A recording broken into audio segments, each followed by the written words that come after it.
Before getting started on your Scratchboard project, it's a good idea to go to the internet and do some research and see what exists out there in the world. How realistic can you get with this material? Remember, it's just a black sheet of paper with white underneath, and you do mark-making techniques to gain realism. There are 3 things you need to think about: your subject, your composition, and your lighting. Your choices between those are going to either make your project easier or harder. Subjects with fur are easier than subjects that have smooth skin.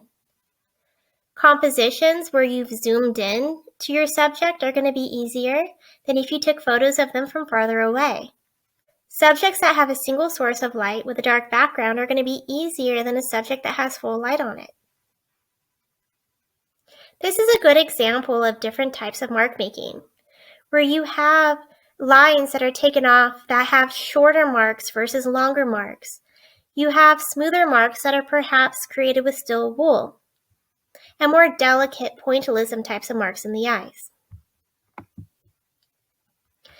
Here's an example of a subject with really smooth skin. What are you going to do to capture that? So instead of making it smooth, they just use cross-hatching. Subjects that are smooth are much harder because you have to take off a lot of delicate marks when you're cross-hatching, versus fur, where you can take off big, bold lines and it still can look realistic. Here's another example of an animal. Good composition, it's nice and close up. If this was taken from far away, you wouldn't see all the detail on the fur, so really zoom in. Here's another example, but here the marks are taken off very carefully where none of the lines are crossing over each other. So it looks like the dog's fur was just combed. You can see based on lighting that one single light source creates these dark shadows, and that creates less work for yourself. So this artist didn't have to remove any of the marks over on this side of the face because it was in full shadow. Another good example of a good subject being the dog with its fur, a composition where it's very close up, and then the lighting again, where none of the marks had to be made in these darker areas. And if you look particularly at the eye, there really isn't a lot of work to do on that side of the eye because there's just a little bit of light hitting on that side of the dog's face. This is a good example of short hair versus long hair, so short marks versus long marks. And then pointillism in the eyes and the nose. So doing whatever type of mark it takes to make it look good. This was a little bit more work because there was more lighting on the dog overall. So all areas of its face needed to be tended to. Again, changing up the type of marks for the tongue and the nose and the mouth. And this is a good example of shifting the surface direction. So here, the hair is going straight up, and then it subtly starts to turn around the face. So you need to really look at the directional lines on the fur and make sure that those are accurate.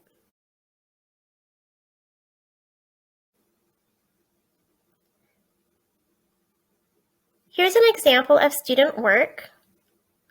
And this student in particular chose to draw a monkey. Well, you know she didn't have a monkey in her backyard. I prefer that you choose photos that you've taken so that you can claim it as completely your own. You can use it in competitions and your portfolio. Otherwise, you're getting good practice, but this is not going to be completely just your artwork. So try to stick with your own photos. If you don't have an animal in your backyard, maybe ask a neighbor or a family member if you can photograph theirs.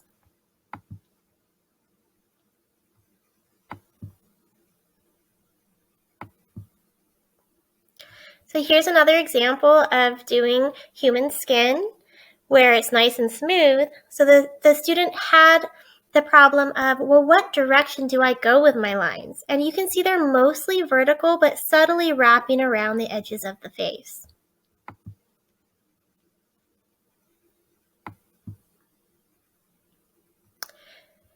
Here the student used pointillism in the eyes, which is always a good choice.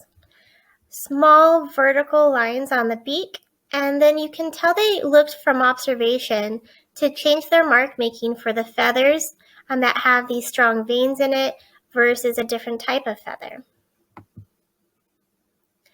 And here more parallel lines for the feathers, but in the smoother areas they chose to do cross-hatching. This student did all vertical lines to give the feeling of skin. And this student did directional lines.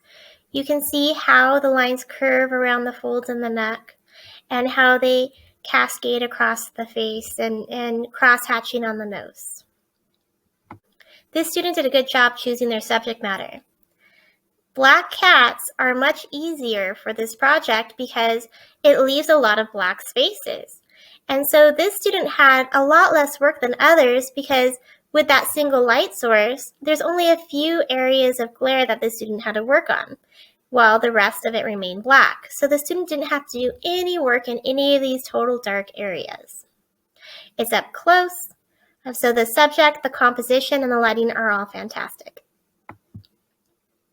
Same thing with this student, where all of her work only existed in a few areas, while other students may have had to work on the whole entire sheet of paper. So this whole area around this part of the face is already done for them. Also notice how she did the pointillism in the eye versus the parallel directional lines on the face. Also notice on the eye she didn't take out lines of marks. The edge just ends because the dots end. So try not to outline anything because that'll look cartoony.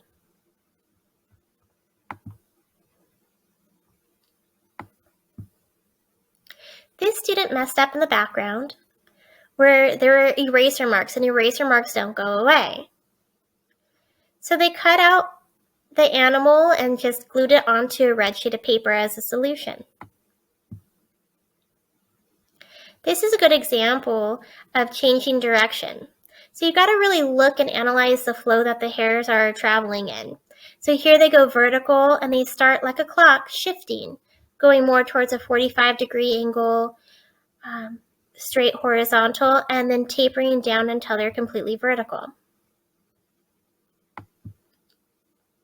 This student took a picture of his dog, and you can see the pointillism in the eyes in the background versus the contour lines on the face. She took a picture of her turtle, and turtles are smooth, so she chose to do all diagonal lines.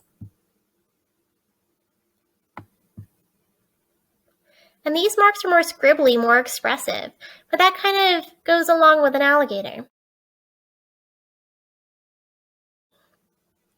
Here's a good example of what to do, and I'm going to show you an example of what not to do. So on the what to do example, if you notice, all of these hairs end at different lengths, and they end with a very thin point, not an abrupt, thick end. They also removed more fur in this area and less fur in this area.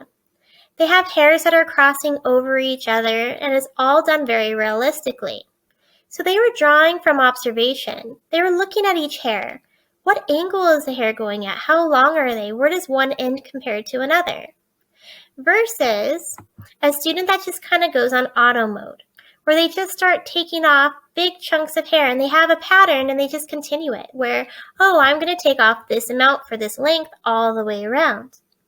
Well, these are really blunt ends, and they're all ending around the same area. All of this right now is the same value, and that's probably not the case in reality.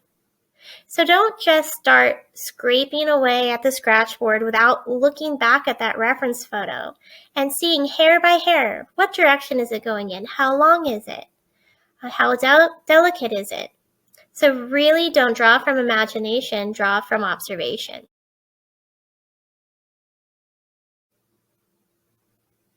There are several tools out there that you can use. Some you can purchase in kits online. Otherwise, you can just go ahead and look through all of your cabinets and your drawers and your garage and see what works for you. Here are some examples of different tools and different looks that they give.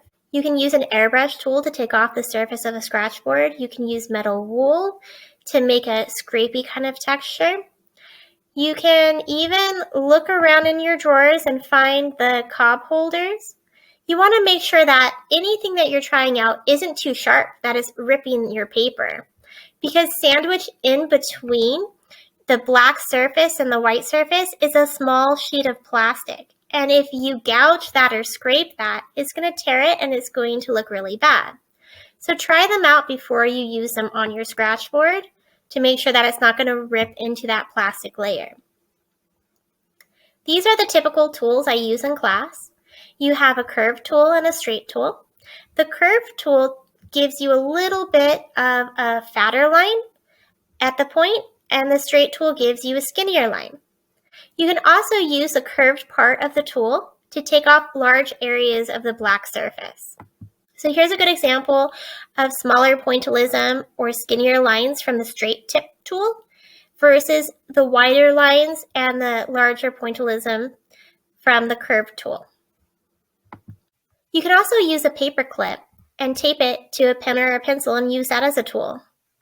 I would find larger or smaller sizes of paper clips because they're all going to give you a different type of mark. Now let's go over some Scratchboard tips. The straight tool gives you the skinnier line. The curved tool gives you a wider line or takes off entire chunks of the surface. You hold the tool like this and you pull it towards your hand to remove the black from the paper.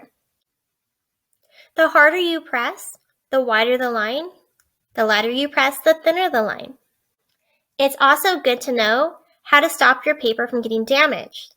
And so I never draw on top of my Scratchboard. I always draw on top of a white sheet of paper and then apply graphite to the back of it and then trace it onto my black Scratchboard.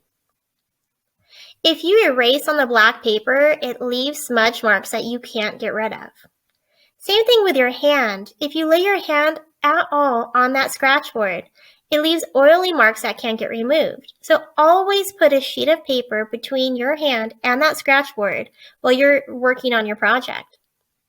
You also want to tape a piece of paper over a cover sheet over your black Scratchboard in order to prevent scuff marks or anything from shifting or shuffling across the surface while it's being stored.